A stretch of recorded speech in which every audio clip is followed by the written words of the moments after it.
All right, today I'm going to be using my Daniel Smith watercolor sticks. I have quite a few of these and they've become a little bit of an obsession for me. And there's two colors that I'm going to use for this sketchbook exercise. So here's an assortment of my blues and greens, which you'll love. This one is phthalo blue green shade. You can see I've got I have a chunk cut off the bottom that I use to fill a palette that I could show in a future video. So phthalo blue green shade. And then the second color I chose is phthalo green yellow shade. I love these sticks. You can use them just like they're a pan in your hand. So I will wet my brush and then just take pigment off them sometimes. Or I will pretend my hand's a palette, I'll smush them around in a puddle of water in my palette to make up a wash. I've seen people draw with them straight on paper. I don't love doing that. They are very different consistencies. They're not dry like a crayon necessarily, and some of them work better than others when they're being dragged across a paper. But I mainly like them because they're very economical. I get them for about $10 per stick here in the US. And I think that's a sale price, but it's quite common. And I just find them super versatile. They're cheaper than buying paints by the tube, and they are definitely cheaper than buying the paints that are already in a pan. So as I did with this blue one that I showed you just before, I will cut them up and put them in palettes to essentially make my own pans of watercolor.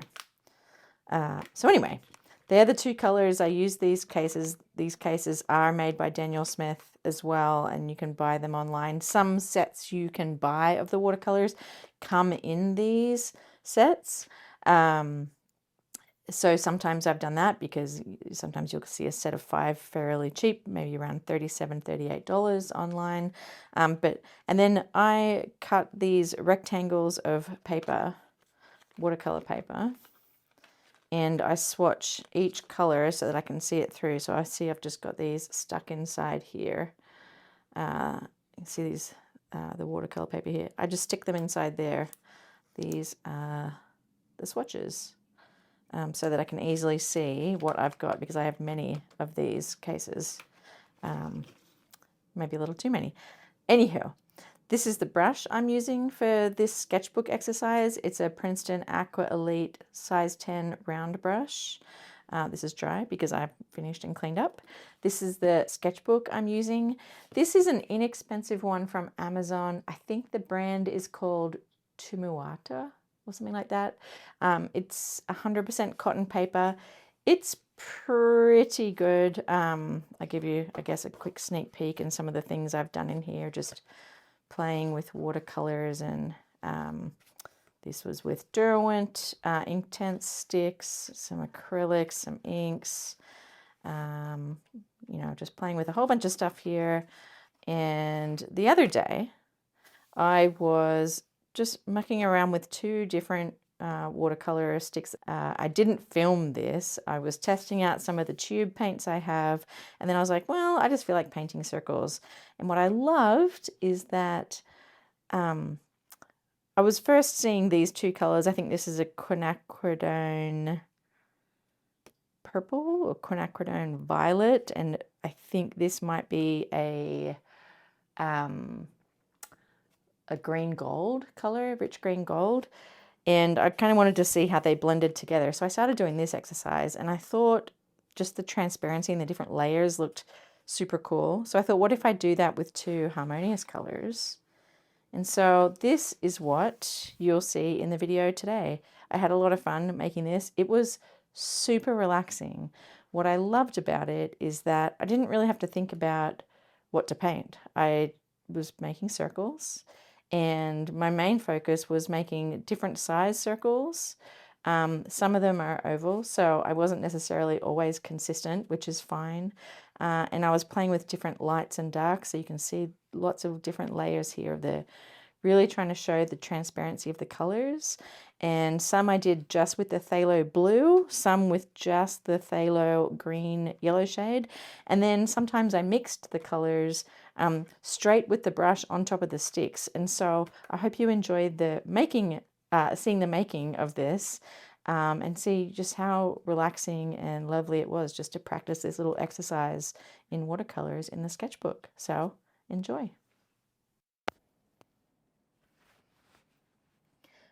I did miss the first minute or so of getting started on this video, but here you see me starting the very first circle with the phthalo green yellow shade.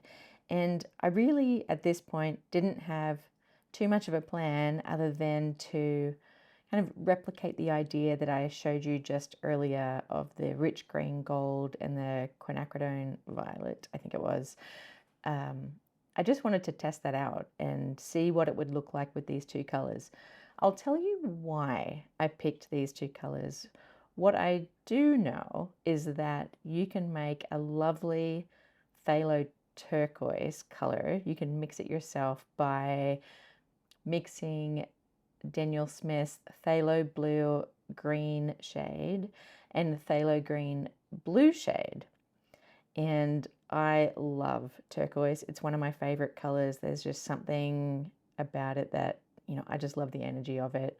And so when I was painting this, that was one of my thoughts, is to experiment with the layering of these colors, the green and the blue, to see the different shades of turquoise emerge through that while they're glazing on top of each other, while they're mixing wet on wet and things like that. So what I realized when I finished, when the turquoise was a little bit different than what I had realized, was that I'd accidentally used the phthalo green yellow shade instead of phthalo green blue shade. It didn't matter too much. It was the shade of green was just a little different to what I was expecting, but I just went with it and I think it looks fine. So what you're seeing me do here, I'm playing with different techniques. So the first green circle, I was doing a wet on dry technique with watercolor. So the page underneath was dry. I didn't put any other water on it initially. I just painted directly onto it. This third circle I'm doing down the bottom with that deeper blue, I used a wet on wet style where I painted the circle with just clean water first and then started putting pigment in it. And you can see from watching it that pigment really just like starts blending into the wetness of the paper. And I love seeing those gradients form naturally and just watching the paint and pigment move across the paper. Another thing I'm doing, and for an example, is this circle I'm doing in the top right now. I wanted to make sure I experimented with different strengths of the paint. And so when I had leftover paint on my brush, I often used that just to paint a light colored circle so I could really play with the different values in color and the different strengths of the paint. So here's another good example down the bottom here where I'm really basically just using the paint that was on the brush and letting it bleed through from the adjacent circle that it touched up against that had that stronger paint in it. One thing I really loved about doing this exercise, and the other one I showed you with the purple and green gold color, is it totally took the pressure off me to think of something awesome to paint. One thing I really want to start doing is practicing more landscapes, and I love experimenting with abstract paintings, but sometimes I'm just tired and I have a 9-to-5 job. Well, really is any job 9 to 5 these days.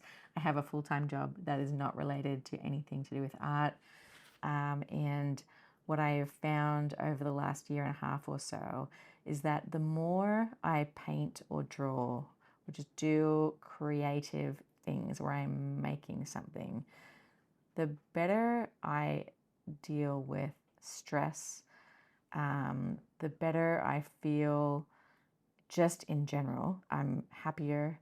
I'm more satisfied. I think I sleep better. And so one thing that I've been trying to do this year, and it is definitely a goal for me in 2025, is to just paint and draw more, not wait for the perfect inspiration. And, sometimes I have way too much inspiration, but then it's kind of intimidating getting started and I'll procrastinate. This style of painting that I did here, just chilling in my sketchbook, painting a bunch of circles and seeing what happens, I felt like is a perfect antidote to procrastination because there's nothing I really need to think about when I'm doing it. And so I thought this would be a really good example to share on here. So if you're looking for a great creative little activity to help you experience a little more calm. For me, this is totally like a meditation. I'm not great at meditating yet, but doing something like this feels like a meditation for me. If you're looking for an activity like that where you can just be chilled, find some calm in your day, and just occupy your hands and your brain enough where you really can't think about all the other things going on in your life, I highly recommend doing an exercise like this. The other benefits of doing an exercise like this is it's a great way to practice your watercolor skills. So one thing I like to think about that one of my watercolor teachers talked about a lot is getting your brush miles in. And that didn't necessarily mean painting, amazing, beautiful paintings of still lifes or landscapes or what have you. It could literally just be practicing your brush strokes, like Mr. Miyagi style in The Karate Kid, for those of us who remember that from the 80s or so. The wax on, wax off, or the painting the fence exercise. So I find an exercise like this in my sketchbook is great for getting my brush miles in. It's great for, practicing my brush control in being able to make the shapes I want to make more confidently. It's great for water control because, as you see, I'm playing with different amounts of water on my brush to give me those different strengths of paint. Even though I'm not using a palette here and just pulling paint, straight off these sticks, I still had to be mindful of how much water do I want on my brush. I had a paper towel, you can see it just out of screen in the top left, that I was using to get excess water or excess pigment off my brush. You can see me tapping it there. So it definitely helps with brush control, water control. Again, like I mentioned earlier, practicing the wet on wet and wet on dry techniques, bleeding in shapes and colors into one another, practicing color mixing, like using just the two colors and seeing how many varieties of colors I can get out of those. Glazing, so what you've seen me do in a few of these circles so far is painting overlapping circles. For the most part in this exercise, I tried to make sure that the circle I was painting over was dry. And so when I'm doing that, just like in this circle right here, that's a technique called glazing, where the paints aren't running into one another because that underneath circle is dry, but painting another layer on top somewhat carefully so I'm not disturbing the layer underneath, since watercolor can reactivate, can help change the color or the value of whatever shape you're painting over. So this was, again, great practice in doing that. One other thing that I really loved and why I repeated this exercise after doing the one with the purple and the green gold is because it really brings out one of the characteristics I love the most about watercolor is the transparency. And so part of what I wanted to do in this exercise and in the one earlier that I showed you was to see if I could create something that just really showed off the transparency of watercolors and how beautiful they can be when layered over each other. And again, just using simple shapes so that I wasn't overcomplicating it. overall, I highly recommend doing something like this. Super relaxing. I'm going to do more of them, and my brain has been busy thinking about, okay, what other versions of this can I do to practice my color mixing and see how different colors work together, whether it's more circles or different abstract type shapes. I thought this was just a lovely way to just make sure I was painting something and learn a little bit more about the colors. It certainly was more interesting for me than just doing a page of swatches and color charts, which, don't get me wrong, I love a good swatch and color chart, but this just felt an order of magnitude more satisfying. So without further ado, I'm going to start some music playing so that hopefully you can experience some of the relaxation that I did while I was painting this.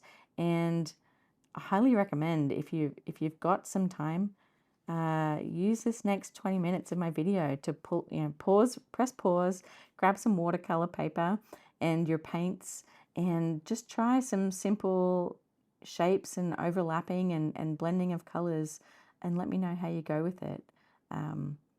And if you enjoy it, let me know, and let me know what you made as well.